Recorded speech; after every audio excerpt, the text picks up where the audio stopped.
কাফেলার কাছে এসে গেছি, এখন ওই কাফেলার ভিতরে তোমার সন্তান আছে গো, তোমার সন্তানদের নাম কি গো?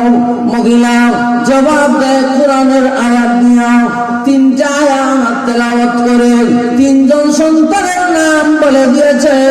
ওয়াত্তাখাযাল্লাহু ইব্রাহিমা খলিলা, আল্লাহ ইব্রাহিম আলাইহিস সালামকে বন্ধুরূপে গ্রহণ করেছেন। ওয়া কাল্লামাল্লাহু মূসা তাকলিমা, আল্লাহ মূসা নবীর সঙ্গে দূর পারে কথা বলেছেন। ইয়া ইয়াহইয়া খুযিল কিতাবা বিকুওয়া, ও ইয়াহইয়া কিতাবকে শক্তভাবে ধরো। এই তিন আয়াত দিয়া তিনজন ছেলের নাম বলে দিয়েছেন। ওয়াত্তাখাযাল্লাহু ইব্রাহিমা খলিলা, প্রথম ছেলের নাম হলো ইব্রাহিম। ওয়া কাল্লামাল্লাহু মূসা তাকলিমা, দ্বিতীয় ছেলের নাম হইল মূসা। ইয়া ইয়াহইয়া খুযিল কিতাবা বিকুওয়া, ও ইয়াহইয়া কিতাবকে শক্তভাবে ধরো। তিন নম্বর ছেলের নাম হলো ইয়াহইয়া। এই তিন আয়াত দিয়া তিনজন ছেলের নাম মহিলা বলে দিয়েছে। কোরআনের আয়াত দিয়া নাম বলে। আব্দুল্লাহ ইবনে মুবারক বলেন, আমি কাফেলার কাছে গেলাম, কাফেলার কাছে গিয়া ওনার ছেলেদের নাম ধরে ডাক দিলাম, ইয়া ইব্রাহিম, ইয়া মূসা, ইয়া ইয়াহইয়া। ডাক দেওয়ার সঙ্গে সঙ্গে কাফেলা থেকে এমন তিনজন সন্তান বের হয়ে আসলো, তাদের চেহারা এত সুন্দর, পূর্ণিমার চাঁদের চাইতে আরো সুন্দর তাদের চেহারা। তখন ছেলেদেরকে বললাম, ও ছেলেরা শোনো, ওই দেখো তোমাদের মা, তোমাদের মাকে তোমরা রাস্তায় ফেলে এসেছো, এখন তোমাদের মাকে আমি নিয়ে এসেছি, তোমাদের মাকে তোমরা গ্রহণ করো।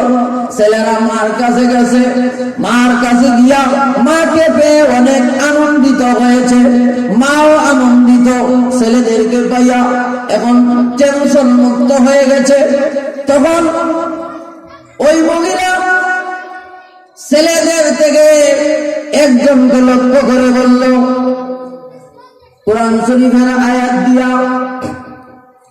ফাবআসু আহাদাকুম বিওয়ারিকুম হাযিহি ইলাল মাদিনাতি ফালয়ানজুর আইয়ুহা আযকা তাআমান ফালয়াতিকুম বিরিজকিম মিনহু। তোমাদের মধ্য থেকে একজন যাও বাজারে, ওই টাকাগুলা নিয়ে যাও, কিছু টাকা ব্যাগ থেকে বের করে দিয়া বলল, ওই টাকাগুলা নিয়ে যাও শহরের ভিতরে, মার্কেটের ভিতরে যাও, মার্কেটের ভিতরে গিয়া দেখবে পবিত্র খাবার কোন জায়গায় আছে, পাক পবিত্র খাবার কোথায় আছে, হালাল খাবার কোথায় আছে, ওইগুলা যাচাই বাছাই করে পবিত্র খাবার নিয়ে আসো। ওই সময় একজন ছেলে দৌড় দিয়ে গেছে শহরের ভিতরে, বাজারে গেছে, বাজারে গিয়া মাল নিয়ে আসছে, পবিত্র মাল, খাবার নিয়ে আসছে, পবিত্র খাবার। ওই সময় আব্দুল্লাহ ইবনে মুবারক বলেন, ওই মহিলা আমাদের সামনে কিছু খাবার রাখলো।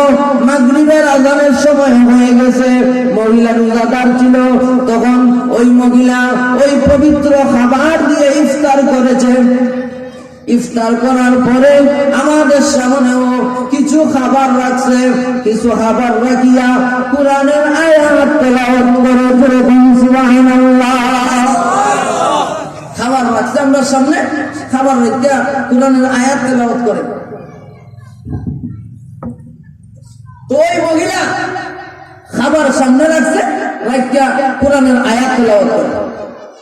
কুলু ওয়াশরাবু হানিআম বিমা আসলাফতুম ফিল আইয়ামিল খালিয়া এটা তোমাদের ওই আমলের বিনিময়ে যা তোমরা করে এসেছো। ওই আয়াত দিয়া বুঝাইয়া দিলেন যারা পাক পবিত্র থাকে, যারা নেককার, যারা নেক আমল করে, আল্লাহ রাব্বুল আলামিন তাদেরকে পবিত্র খাবারের ব্যবস্থা করে থাকেন। যারা নেককার, নেক আমল করে, তাদের জন্য আল্লাহ পবিত্র খাবারের ব্যবস্থা করে থাকেন। তাদের